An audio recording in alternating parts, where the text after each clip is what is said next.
Over the past 7 sets, we have seen the evolution of the normal summon monsters of Yu-Gi-Oh! For attack power. From the 1200 attack point days of Silver Fong, Mammoth Graveyard, and Hitotsumi Giant, to the 600 attack points of Rogue Doll, Beautiful Headhuntress, and Great White. It has been pack by pack slow build to that.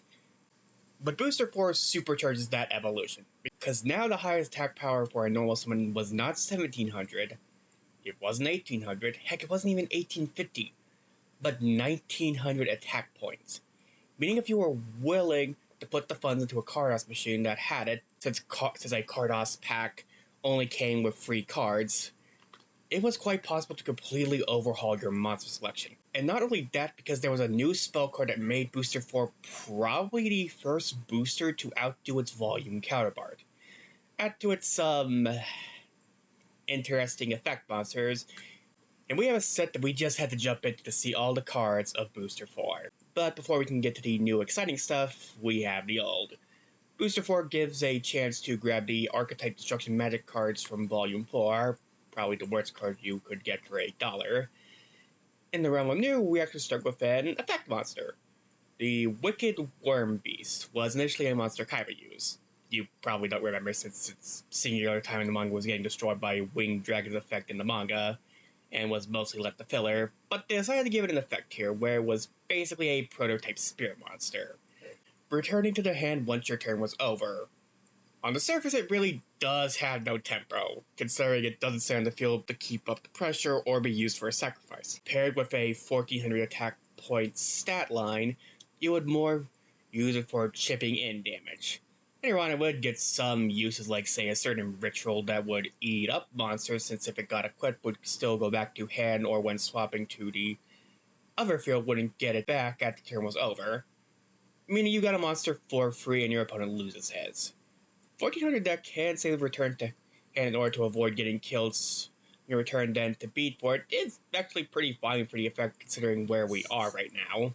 After that, we have Big Insect, or Big Ant. That's all we have here. A big black ant from the jungle that is supposedly good at attacking and defending. Granted, the defense would be fine in a pinch of Aquamador, Elf, or Spirit, and maybe 1200 with that stat can be fine. It just was not Booster 4, where we have some much more powerful monsters. Also, I don't know if a lot of people listen to this. Does someone want to change the Yugi-P translation for this name from Ick to Big? Because I feel like that is a mistranslation. It's also worth noting that this is another monster that would take a while to get a physical release. Yeah, nearly 20 years before getting released here in the TCG via Speed Duel. I guess the Weevil Underwood monsters, the big insect kind of fell by the wayside. And after an ant, we move on to a Kraken. Fiend or Devil Kraken as well. A giant squid that drags foes underwater to drown or suddenly appears from under the water to attack. I prefer the original Bandai version, since it has higher defense. It appears like it's getting ready to attack something foolish enough. Sadly, the Kraken is more calamari, with a measly 1400 defense to be able to take out anyone dumb enough who dares to swim above it at all. This game has a weird thing about taking this mythological creature, making them either average or just bad monsters. Wonder if the designers had a thing against mythology. Next is the first of many monsters power creeping on the attack point. X-Raider is just a classic warrior design, a big, buff, almost Conan-inspired character who wields an axe with impressive speed and agility. Seeing as I was a Joey enjoyer as a kid, this has a special place in my heart. But like Joey, sadly, he is overshadowed by a slew of other monsters in the set, including one from Kaiba himself. But man, something that simple really works well in being memorable. And even if we get plenty of monsters that help replace the Ogar, there were still a few monsters below the threshold that made their mark, such as Faithbird. Well, I guess Faith is not too religious, so I guess that makes the perfect replacement for Saintbird, which this bird has a long tail that emits light around itself. So I guess that means there are plenty of monsters hurt by the light, since it can actually kill a couple of monsters, like his fellow Takuhi, which this bird evolved from. So was that like he went to church one day, was really profoundly inspired by it, and just chose to become Faithbird? Got him. So I brought up how mythology would constantly be belittled by this game, giving them very little, but I do wonder if it worked against Orion, the Battle King slash God. Mythology was a hunter who hunted alongside the Roman goddess of the hunt, Artemis, with his story ending when he was accidentally shot by one of her arrows, likely not wanting to be humiliated that she screwed up hunting likely not wanting to be humiliated or compared to Dick Cheney, that she screwed up hunting. Some tales end with his death being caused by a scorpion. Reborn now as this purple lizard-like creature who is stayed to leave no one alive to describe his epic clashes amongst his enemies. Of course, being a hunter, he knows how to choose his battles, and when he goes up against certain monsters, he leaves rather than getting humiliated. From your dreams, he crawls out from your nightmare, slowly preparing to kill you for having the gall to sleep before the dark Titan of Terror. If you are terrified of a giant dark blue gull with multiple masks across his face with 4 arms. You know, that is a cool design, honestly. Surprised this wasn't named after Asura and is just called Nightmare the Dark Devil. Considering how this game likes to make deities the wimpiest monsters possible, I kinda was impressed they avoided doing that. So, could the Nightmare from the previous card actually have been born from this? I mean, it's called Gorgon Egg, so you know it actually gets born from it, but you know it has the faces. So they did do something similar to Asura and it would give birth to it? Considering that the defense of the egg is the same as the Titan of Terror. Though anything it sees is reflected in what is born is translated as reflecting the fate of one's enemy, so could it just birth the death of it? Sadly, defenders have peaked basically within the first few months of the game, so any monster that sadly is willing to be a defender has a lot to live up to, especially when its attack is lower than the defender trio. As staying with Axe Raider, here is Kaiba overshadowing Joseph Wheeler with Legend, the mystical genie of the lamp. Or, it's a demonic spirit. Sadly, this is not an Aladdin's genie, even though he does listen to the master's commands, so his free wishes must all end in death for the opponents. But considering the way that genie works, does it backfire in some way? Like if you want the spell to be an anvil hitting someone on the head, is it going to be more realistic, kind of anvil just mysteriously appearing out of nowhere and doing it, or does he actually create one? For the TCG, this was one of the original beatdown monsters introduced in Kaiba's starter deck. It and 7-colored fish from Metal Raiders and another monster we'll get in this set were all the basis for the strongest monsters in early Yu-Gi-Oh! But as stated, it does initially beat its match since that monster is also released here. Yeah, not in the tournament pack, so you could get this a little easier. I mean, it's still quite powerful, and it does stand out between its green skin, the muscles to show its power, the hat. If there was an initial companion to Summon Skull for the beatdown strategy, this was it. The next 2 monsters basically are the same, aside from a different name, type, and attribute. Zone Eater and Swordsman from a foreign land share level, attack, and defense, and the effect that at the 5th end phase after it is attacked or dealing an attack, the monster is destroyed that was in battle with it. Think of it as Steel Scorpion, but able to deal its effect to any monster with the downside that you have to wait a bit longer until the monster is dead. Which means your opponent has even more time to do something with it between tribute or killing you before the end of the game. So I wonder what exactly is the reason the Zone Eater causes the 5 turns. I mean, the storyline makes sense. Maybe the blade could be poisoned or lead them at death's door as they bleed out. Maybe Zone Eater also does that since look at those teeth. They look so sharp. At the same time, why not some kind of banish or, since we're so early in the game, removed from play effect since it's called Zone Eater?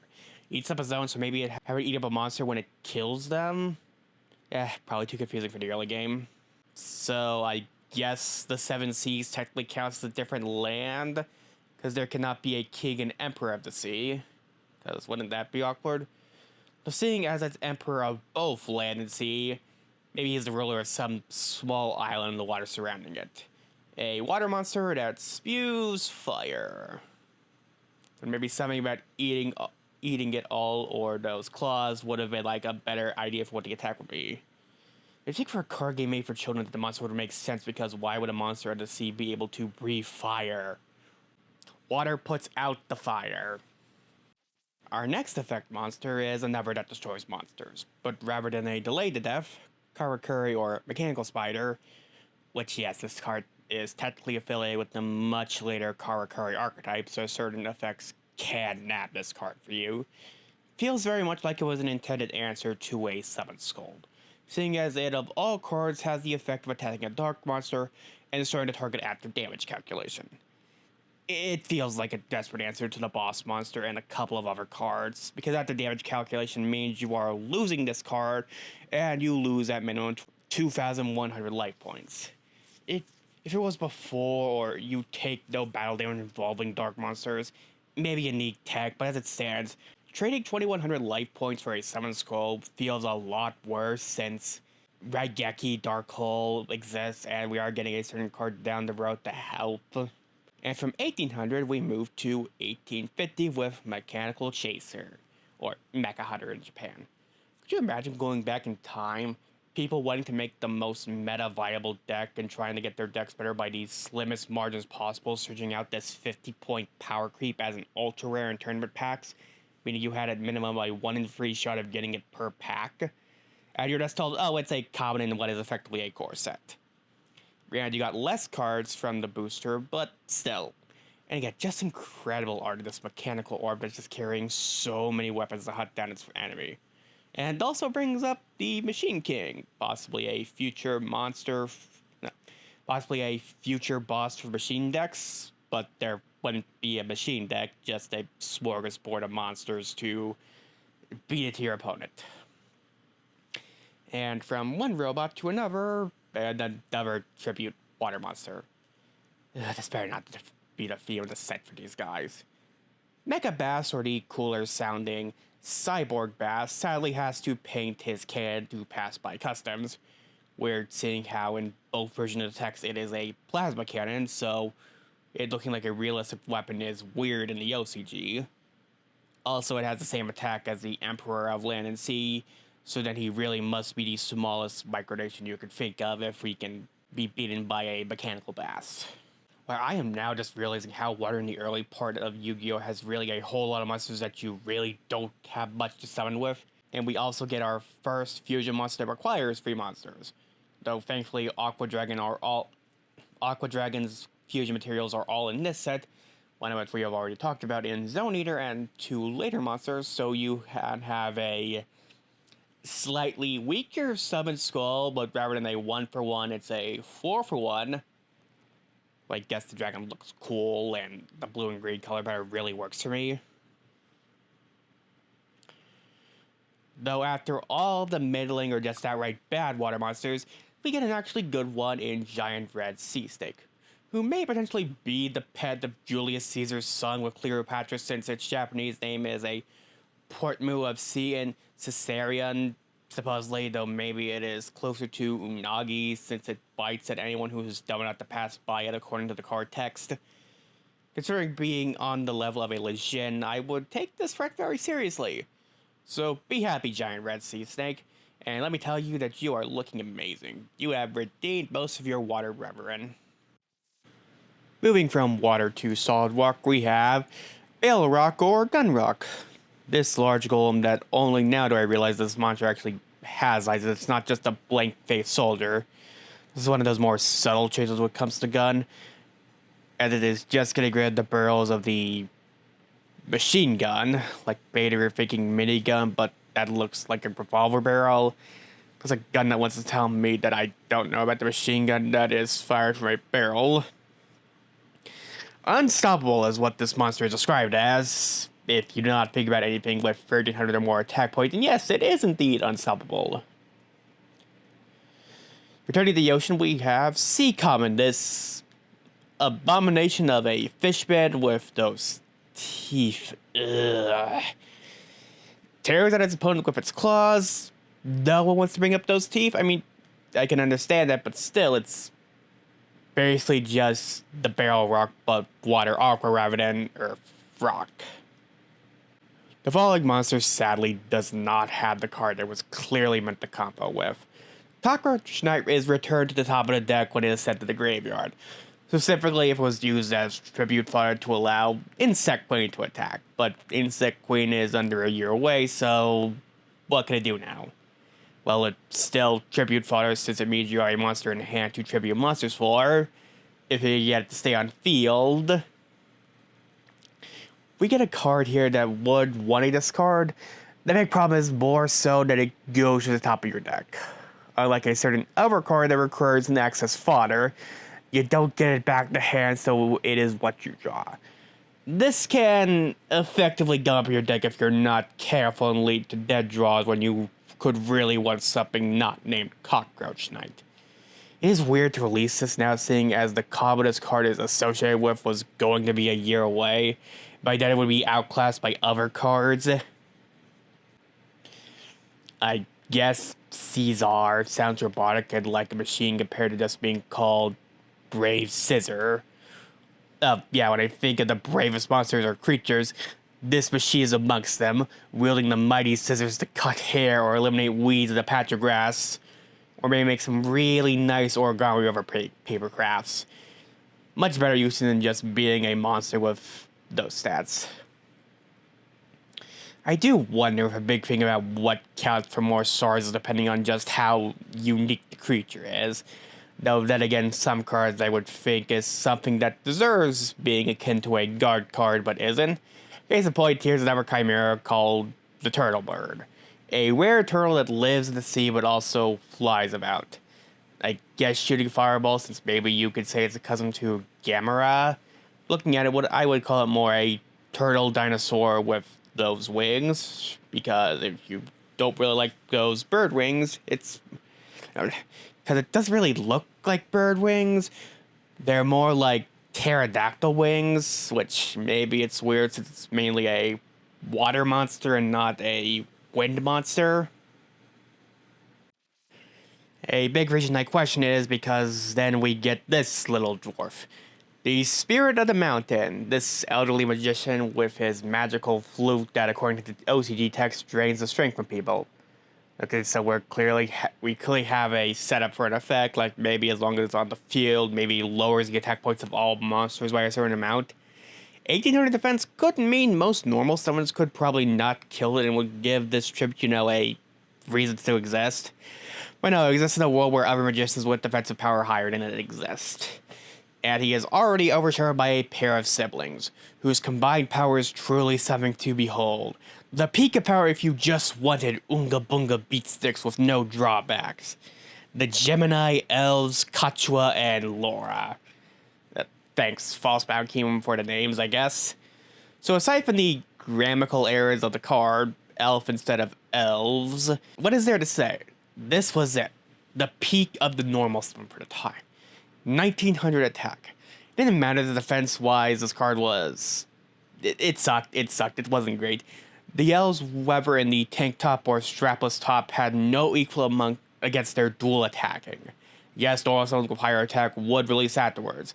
But by then, who was thinking to themselves, hell yeah, normal summon 2000 attack beater. This set effectively finalized the power of early Yu-Gi-Oh! And its beatdown strategy. Summon Skull backed by the monsters in this set was the way to go. Maybe a Blue Eyes here or there, but where could the game go after this? Well, we won't see it in this set, but maybe in the other sets afterwards. I can tell you that the future is not fusion, since we have another triple fusion in Man-Eating Black Shark. Sadly, they did not take the weird, creepy teeth of Sea Common, the, innards of Gruesome Goo, and tail fin of Amazon in the Sea. Yeah, I don't know how we got a shark at all. And even then, it's not the best Amazon of the Sea's fusion, as Aqua Dragon beats that by 250 points. So sadly, it gets to exist alongside, well, every other fusion in the game at this moment. And speaking of dragons, we have Petite Dragon's teenage phase, since it's technically a recolor. It's from a different angle, but yeah, that's a Petite Dragon. Now he is a fairy dragon who is beautiful amongst other fairies and quite powerful amongst them. Well, taking into account many of the monsters that are fairies, yeah, he is probably the strongest fairy we've seen so far, and could get even stronger when fused with others, but sadly all around the stats don't really do much now that a Gemini, Elf, and Co exist in the game. And continuing the trend of fairies and also the water monsters are the ones that designers really were getting down bad for. Varia the Fountain had the decency of hiding her chest with the base she held, much better than her sister Water Robotics, who held it above her head. I guess it also means she uses water dragons to have to deal with those who want to try and defeat her. Really, despite having a rather decent stat line, 1600 attack, 11,000 defense, I could see it in some starter decks. It has not seen many physical reprints. Its censored art, which has it wearing a pink tank top, only appeared in games. Granted, later starter decks are using much stronger monsters. I guess it makes sense. The who knows, Konami will get desperate for money and they'll release a Monsters Gone Wild set that includes all the uncensored artwork for Gooners.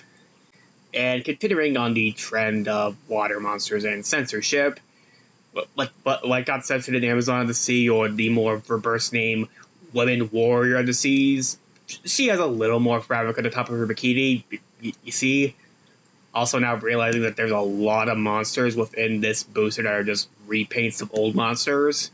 The next time that someone has that saying that they ran out of ideas for Yu-Gi-Oh cards, I mean, you could argue it, but I feel like we don't see as many repaints anymore. They at least attempt to just retrain old cards to make decks not as garbage.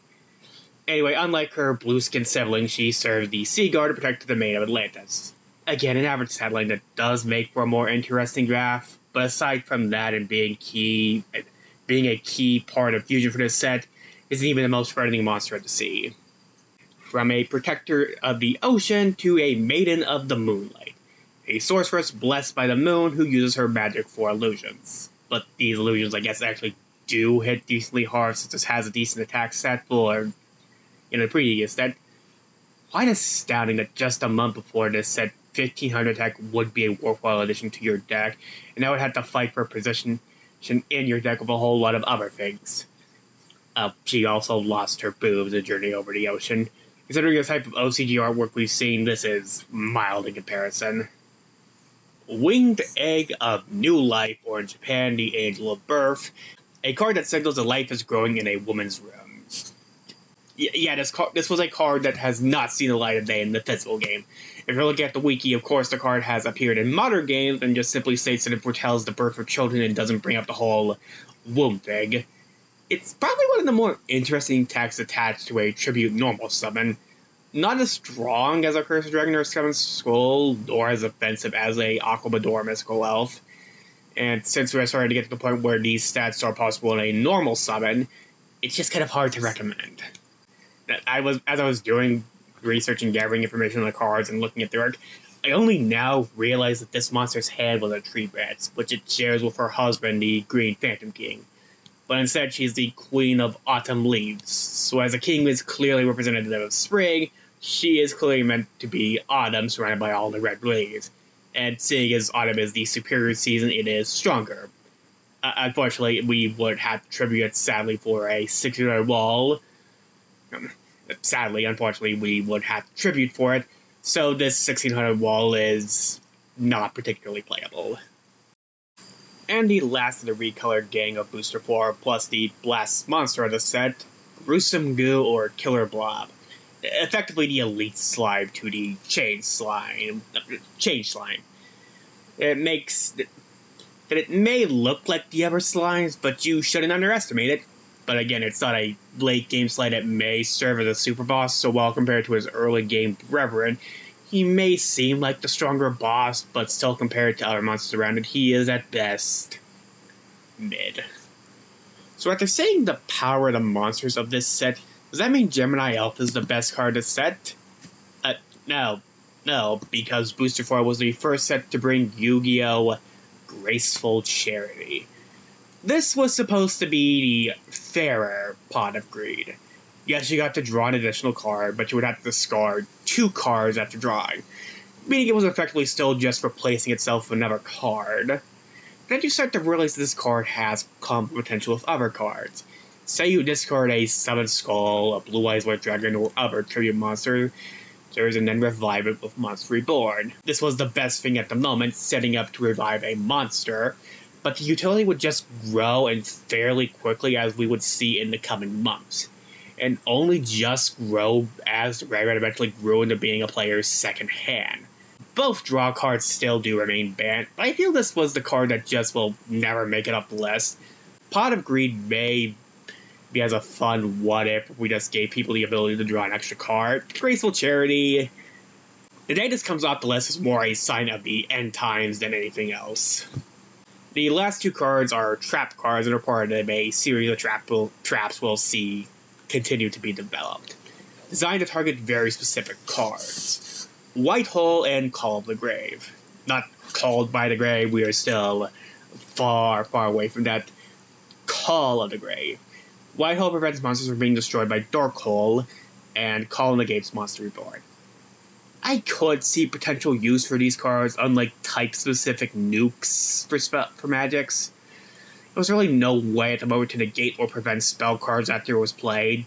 Granted, if your opponent was bluffing, maybe you could use Harpy's Feather Duster. Once they were activated, that was the end of it. So it did make sense, of course, but there were a couple of issues. Particularly in that traps do have a way to be removed in Remove Trap, probably one of the only times you would ever use this, and the usefulness goes down when the consistency hits come to many of these power cards. Meaning keeping one just for that one copy that may get activated before you even find it makes these really wonky cards. With that, we wrap up Booster 4. Arguably the most impactful set of cards after the first volume or the starter box for reaching the pinnacle of Power Creep. But we're not yet done with the hits, because on the exact same day as Booster 4 dropping in Cardhouse machines, the Duel Monsters 2 Dark Duel Stories Duelist Legend Tokyo Dome Tournament happened. And at that event was the Premium Pack. A pack that ended up causing a riot. No, seriously. The packs were not given out to people attending the events. You had to go buy them at vendors that were around there, and there was only a limited amount. And when they sold out, the riot happened, which ended up injuring 2 people, as children, parents, collectors, and scalpers fought to get their hands on cards that they thought for a moment they would never get in the future. It even got the event cancelled, and the premium packs would end up being sent out via mail. Now, Card Compendium is mostly focused on, well, the cards, and not specifically actual events of how they affect the game. I'll leave that to other people and leave in the comments, leave in the description recommended videos discussing the subject matter of the 1999 Yu-Gi-Oh! Riot. But what was so incredible that people were going to fight just to get their hands on it, potentially punching a 10-year-old in the face or their mother? Well, it probably wasn't. Time wasn't, if you ask me. Look, sorry, Joey. I know this card came up in clutch for you a few times during Duelist Kingdom, but it was never going to be for consistency. Time Wizard is very much a card for the laughs or desperations. Flip a coin and call your favorite part of it, guess right, destroy your opponent's monster, call Rog, not only level up your own monster, but take damage equal to half the total attack points of everything you blew up, which should almost never be more than 250 unless you think that you are being funny. And no, it doesn't have the potential to summon out Pheasant Dragon if you get the call right. Even if that is what you did, it's still not a card for legitimate play. No, the real prize of Premium Pack was this. The final piece of Exodia, the head. With it came Yu-Gi-Oh's first alternate win con. Had all 5 pieces of Exodia in your hand, you won that round, obliterating your opponent. Any fan of the game has had the dream of accomplishing this. It was the moment of the first episode, an episode already filled with some of the most iconic shots from the free Blue Eyes White Dragons, Gaia. Who wouldn't want to build a deck around the Forbidden One? No, seriously, who wouldn't, especially at this point? We'll talk about it later once we get the other key pieces of the, you're actually not going to believe this, Exodia FTK or Turbo Exodia. Yeah, but yes, this was actually the first deck in the game's history that was without peer. But we're still missing some of the cards that would make it that, which we'll discuss when we get to it. Aside from the Forbidden One, the Premium Pack really didn't feel premium, especially with cards like Dancing Elf, a card tied with Skull Serve for the lowest attack points of any level 1 monster. Don't worry about those supposedly sharp as blade feathers, it's more like getting a paper cut. Hurts for like a minute and then nothing else. I don't know why we never got any Dancing Elf support or love like Skull Servant. Guess there was a better underdog story for him than the elf. She looks rather elegant. Like a spirit you would want to talk to from time to time rather than something you summon. And then one more effect from this set and yet another coin flip. Goddess of Whim, who had to swap her dress for a tank top, has arguably a worse flip effect. Same initial protocol, but instead if you call it right, this card becomes a Gemini Elf for the rest of the turn. Call it wrong, it becomes worse than most Volume 1 monsters. At least you had potential funny, haha, I blew up your 7-score blue eyes and then kill you for game. This, just go to your Carlos machine and potentially get Gemini Elf instead of just, hey, flip right and you may get Gemini Elf for one turn. Starting to feel like 10% of this pack is just trying to elevate the pack to being premium. Because how the hell is True Peru a monster in this set when it could have easily been in like Volume 1? A strange blue creature wielding a spirit that fells an enemy in a single blow. So why not give it the insta-kill ability like, say, Zone Eater or Swordsman? Because I'm sorry, it is not killing anything as it stands right now. And to a slightly lesser exception, there's the Dharma Cannon. Just as a rumor, this is probably some kind of desecration of a charm in Japan. Giving just a ton of cannons so it cannot miss. Because when good luck and perseverance doesn't work out for you, just blow the ever-loving shit out of it and as a way to get over it. Just blow the ever-living shit out of it as a way to get over it. Especially as it can lock onto anything with a radar in one of its eyes. Well, I guess we get a little more interesting with the next card, Slime Toad or Frog Slime. Not for the fact that it's a playable monster, because it's not. It's instead in the name. Originally when this card was released in the TCG as part of a promotion at McDonald's, it was named Frog Jam. Don't know why exactly the major name change since it's described as a slime, and don't know any names for jam. Anyway, it was that name until 2016. Despite being called Frog the Jam, it was not part of the Frog archetype, because its Ramaju was Garu rather than Garu, which is the way they define all the cards that are considered part of the Frog archetype. So in OTS Tournament Pack 3, this card was renamed to Frog Slime. Though certain Frog cards still say you cannot use Toad Slime for a search or special summon or send to the graveyard. I guess it may still have use since it's a level 2 monster and frogs do enjoy themselves some low-level frogs alongside it. But considering that this only printing has been in McDonald's and OTS, it really has no point outside of being in some video game decks.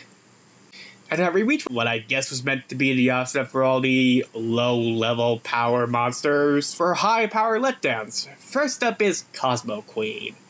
The Queen of the Galaxy sadly exists long before Galaxy was a type of monster, so it has to be a spellcaster. So this card definitely, is pretty impressive looking. The head, mantle, the cloak, the hands. It's such a cool monster. That sadly is our first example of 2 tributes that had the misfortune of requiring 2 tributes. Yes, they brought up Graceful Charity, Monster Reborn combo, but wouldn't the true tribute you want to bypass the tribute be the one that is the strongest that you say got in the starter box? So you should have at least one copy of it that didn't risk you getting punched by Mr. Moriyama, who was punching your face alongside little Takeshi to get to it. That's kind of the sad thing about a lot of these 2 tribute monsters. The art is some of the best of the classic series. I mean, look at Mikazuki no Yaiba or Crescent Dragon. This card would also start the trend that like the TCG would be given like just a translated name, in this case Blade of the Crescent Moon. What about this doesn't sound cool, a lanky dragon wielding some crescent blades? Yeah, only if it had stats that made it worthwhile. Yeah, it is a fine stat line, but would you rather go all in on attack or defense rather than this weird middle where it's not the best Survivor world? Well, I guess Meteor Dragon is a bit better considering that they tribute you get both 1800 attack and 2000 defense, unless you'd rather have that Sound Soul in your deck, but at least I could see the use of that over both Queen of the Cosmos and Dragon Wielding Blades. Yeah, this set's only really high point was Exodia, and trust me, we will eventually discuss the insanity of Exodia soon enough. But today was not just about the premium pack, okay, who am I kidding? It was primarily about the premium pack. It was a never tournament which meant new prize cards. Just for being at the event, you got both Gate Guardian, a card that you could not summon since none of Guardian's parts had been released yet, but hey, you got a monster more powerful than Blue Eyes, and that was it. You didn't get the effects of any of the free parts of Gate Guardian, you just got a big bungus beatstick. And Magician of Black Chaos, a ritual that you did not have the ritual spell for, and unlike Gate Guardian, whose parts were in the main set, the ritual would be relegated to a game guide, the firm premium pack before getting a Riot release in starter boxes in 2001. All that work from us that still couldn't beat up Blue Eyes, but still would likely need the same amount plus a spell card. Participating in the tournament would nab you 2 tributes of weirdly diminishing power. Yeah, not like the better you do, the better card you get. It was like, oh hey, you didn't do that great this time, so here's a slightly less garbage 2 tribute monster for you to use. Just participating in the first round nabbed you Tri-Horn Dragon. Clearly a demonic dragon with 3 horns coming out of his head, and I love how cool these cards are. It just has a sinister aura to it that few cards are ever able to fully show off. But wanting to win meant you really couldn't use it unless you faced someone new in the game or you were a kid wanting to use your absolute favoriteest cards of all time. From round 2, people got Sengenjin, or the Millennium Primitive Man. Yeah, I can see why they chose not to go with Prehistoric Millennium. Despite his name likely referencing the Millennium items, the OCG text only says that he carries 1,000-year-old artifacts and doesn't mention the Millennium items. Because I guess we missed the Millennium Mace, Axe, and Sword? Only thing I can think of. Eventually this card would get a change in its text 25 years or 20 years after, depending on where you are living, to tie it in with the new Millennium archetype they had kept out, to make it useful in that archetype. If, you still had this or were able to pull it. And for the third round, we have the Serpent Night Dragon, or Evil Night Dragon. Born from an evil knight's soul, a knight so evil that you can not use it unless you offer 2 tributes to put a 5 in the 10 mark. Ooh, truly the most evil thing to do to a Yu-Gi-Oh player. Do more math when they can't read. I mean, these 3 monsters definitely do look cool. Well, from a design point, I especially love Serpent Night Dragon for its kind of like sleekness and those claws. Can you tell I'm sort of a claw person?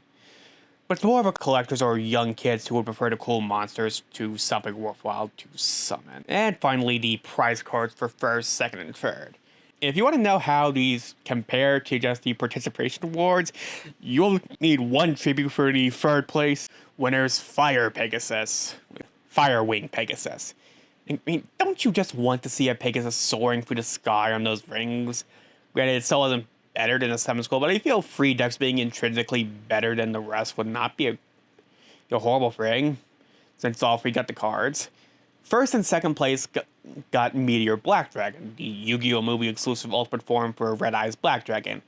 And Meteor Dragon really helped buffing the sky up to 3,500 attack points. It definitely is not fully Red Eyes, but I think from an art standpoint, it's kind of like the striking dragon rising from blue lava, like look and ability to its color scheme, but it does pale in comparison to what the winner got solely for themselves for a while. Because what is better than 1 Blue Eyes White Dragon? How about 3 combined into 1? For the Blue Eyes Ultimate Dragon, a monster of pure undiluted excess. 45,000 attack, 3,800 defense.